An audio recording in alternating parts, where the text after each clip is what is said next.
Inheritance is one of the most important things a person can ever be gifted. It is basically an heirloom that doesn't have a physical presence, but it exists within the mind, and I think that makes it all the more special. Now, I'm lone. I'm a weaver, and I've lived in Farloom for most of my early life.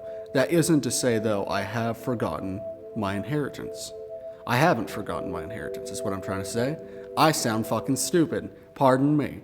But the Sea of Sorrow, also known as Farloom Bay, I don't know what edgelord fuck-ass decided, yeah, we're gonna call it the Sea of Sorrow. I hate you.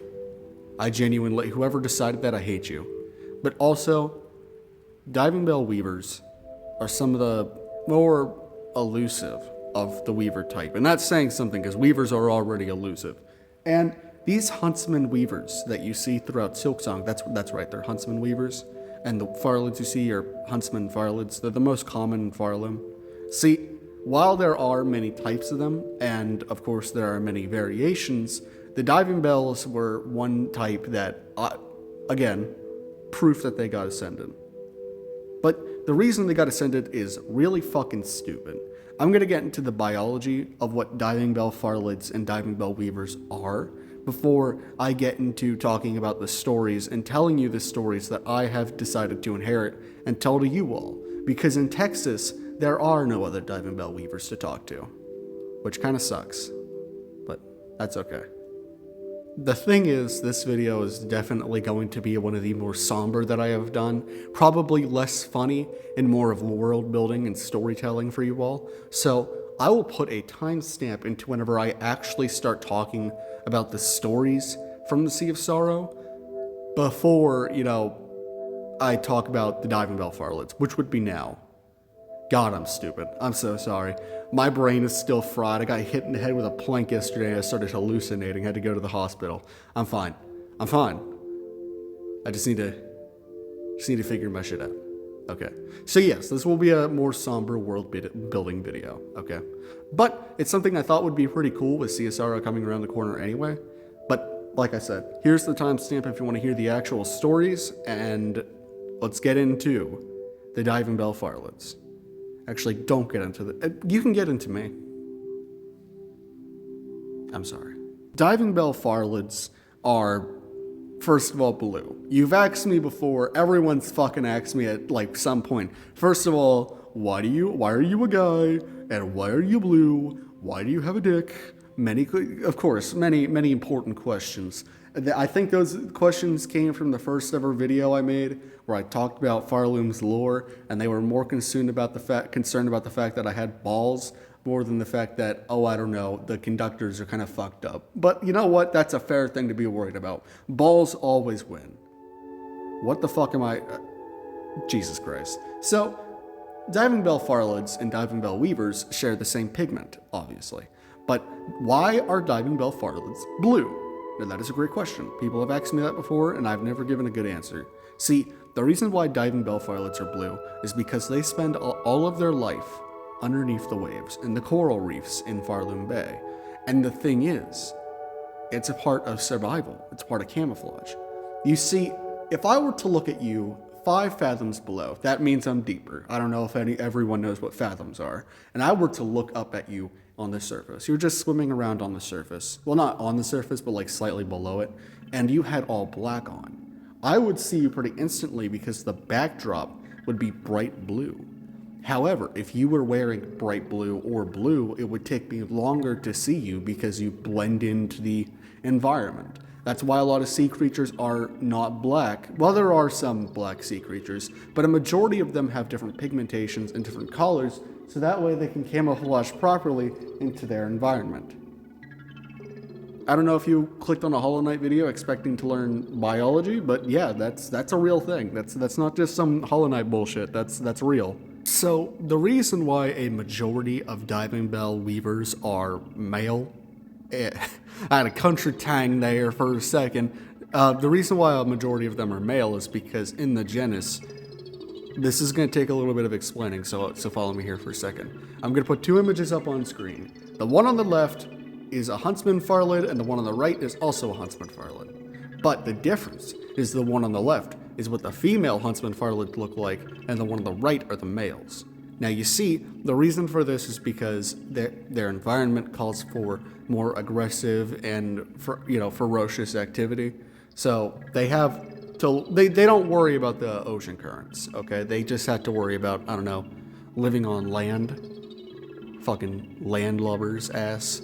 But still, the thing is about these farlids is that while yes, they are, again, terrestrial, they have different survival needs. And that is why they look like this. But diving bell farlids, I keep wanting to say weavers, I'm sorry.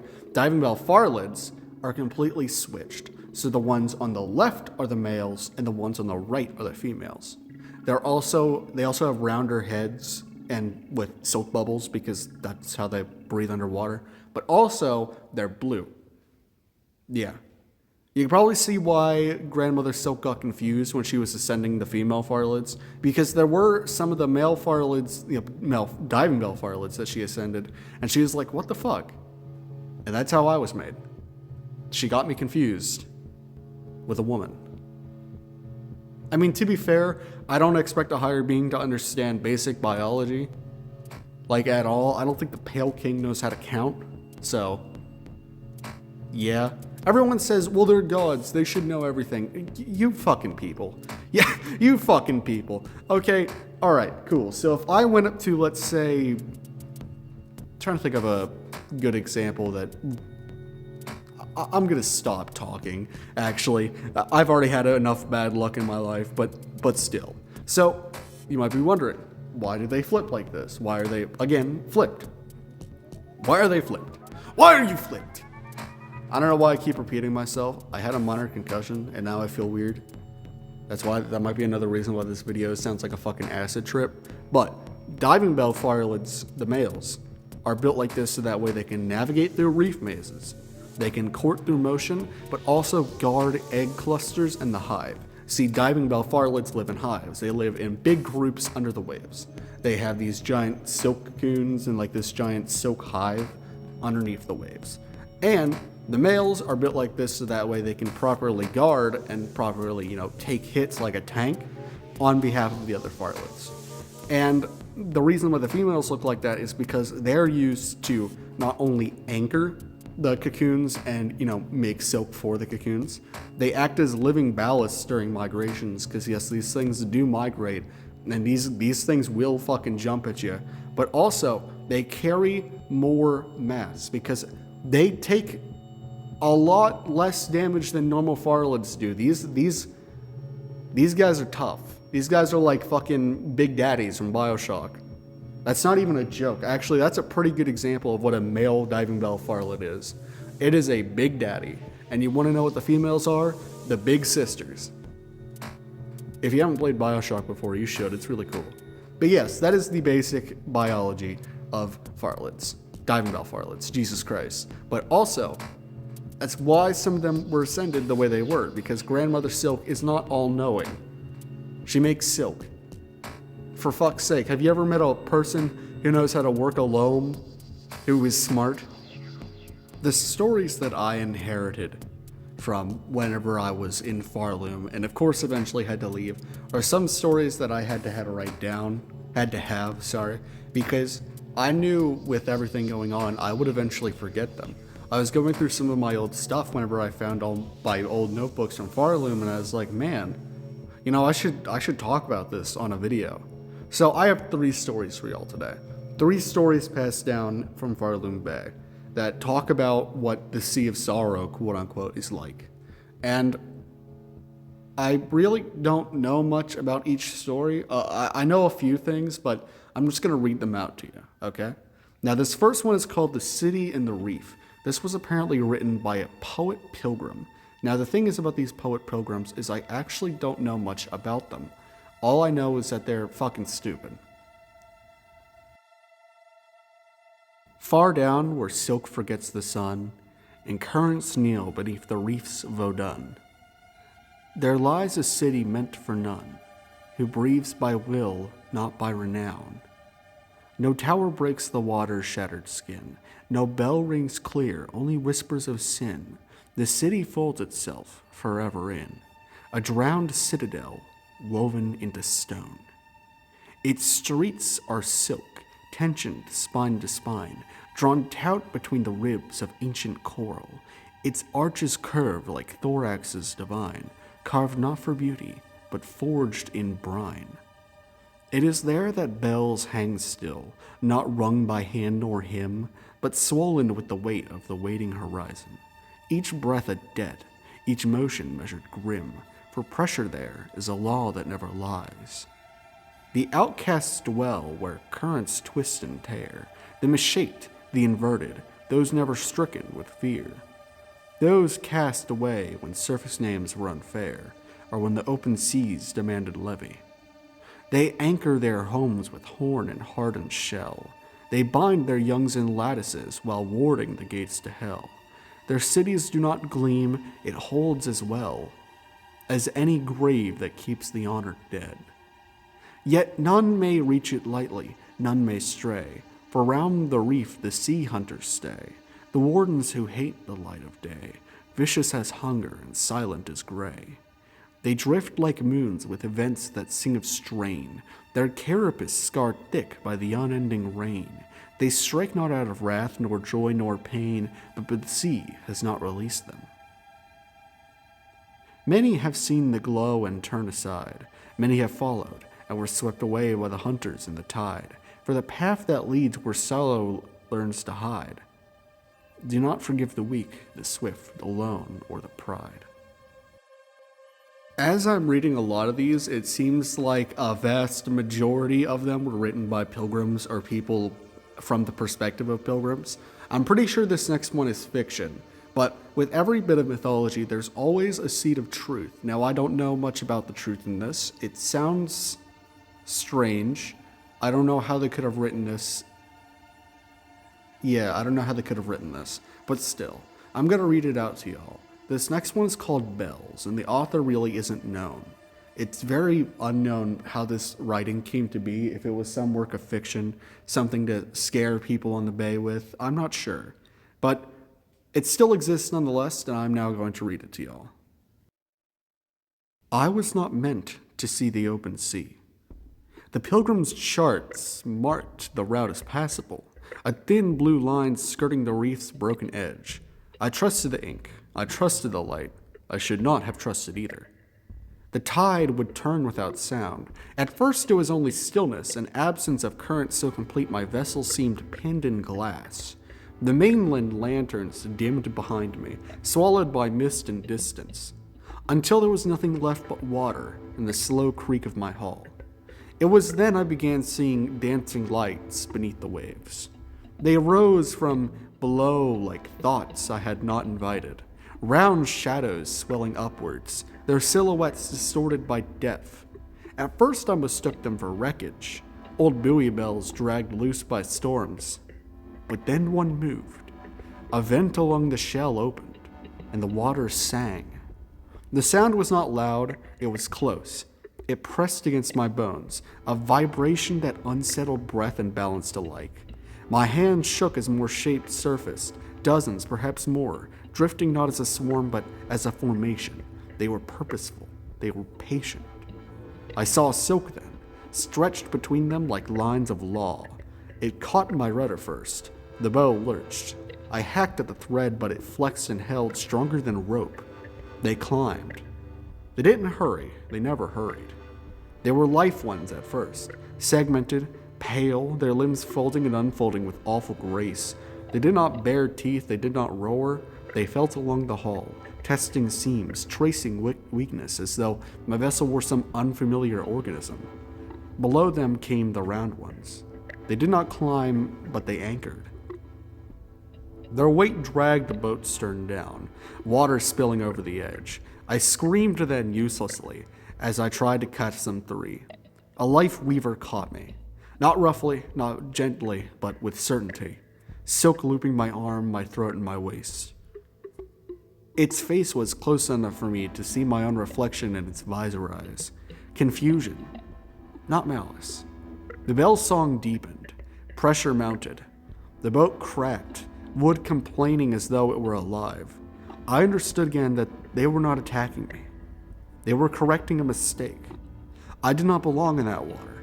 My presence disrupted the balance of their route, their current, their unspoken geometry. To them, I was no more than drifting debris, dangerous if left unbound. As the sea closed over my head, I glimpsed the mainland once more, a pale smear of light impossibly far away.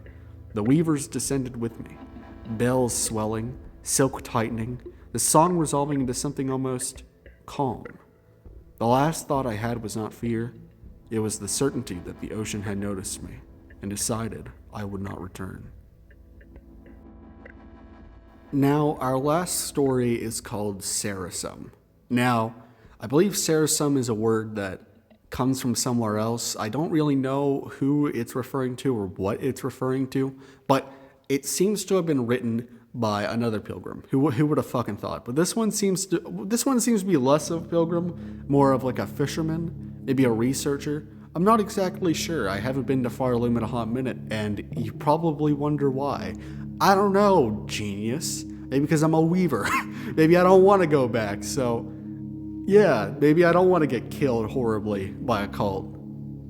I'd prefer that not to happen. Still, nonetheless, I will now read to y'all Sarasum. It's the last story in this video.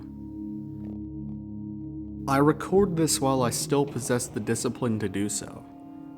The expedition was intended to be shallow. Plasmium readings along the outer reef had known irregular harmonics, resonance not produced by mineral growth or known fauna. The energy folded rather than radiated, as though shaped by design. I believed it was a new form of lattice coral. I was wrong. It was on the fifth descent that the current failed. Not violently, but it simply ceased, as if the sea itself had chosen stillness. My diving rig continued downward on inertia alone. The waters grew dark in layers, each heavier than the last, pressing thought and breath alike. That was when the architecture revealed itself. Not structures in the surface sense, no spires, no domes, but tensions made visible, vast spans of silk-crossed open water, anchored to coral older than recorded strata. The threads hummed with plasmium charge, each vibration altering the flow around it. The reef had been taught to hold. Below the lattice lay the city. It was not illuminated, it did not need to be. The forms were apparent through absence, spaces where the sea moved differently, where pressure bent and slowed, where mass was distributed with deliberate restraint. Homes were grown inwards, shells fused to stone, their shapes optimized for weight and anchor rather than sight. I realized with mounting unease that the city was not abandoned. There were bells everywhere. They drifted the perimeter at first, round forms venting low harmonics, their shells scarred and reinforced beyond any natural growth. Beneath them moved the life ones, tracing silk lines, adjusting tension, correcting drift with minute precision. They did not approach, they waited. My instruments screamed. Plasmium levels spiked as the silk lattice responded to my presence, harmonics shifting to account for foreign mass. I felt suddenly profoundly measured, as though my volume, weight, and intent were being calculated against the city's needs. I saw the gates then, if such a word applies. A narrowing of current, a corridor where silk convened into a living threshold. Beyond it, the water grew unnaturally calm. I wanted to enter. Not out of ambition, nor even curiosity, but because the sea seemed finished, complete in a way that the surface never was, a place where nothing drifted without purpose. The bells began to sing. The sound was not a warning, it was a correction. Pressure surged laterally, forcing my rig upwards. Silk brushed past my viewport, not touching yet close enough to leave condensation patterns like fingerprints. One of the life weavers passed beneath me. Its eyes met mine only briefly. There was no hatred there, only confusion, perhaps even pity. I was expelled with the care one gives to a faulted instrument, pushed along a current I had not sensed until it bored me upwards with frightening speed. The city vanished into layered dark, the silk lattice collapsing beneath me into invisibility. I surfaced hours later, far from intended coordinates, my rig warped, my plasmium samples inert. I submit this log not as discovery, but as retraction. There are cities that endure by remaining unknown. Their architectures built to exclude observers. And there are intelligence beneath the reef that I do not dream of conquest, only of balance. I will never descend again.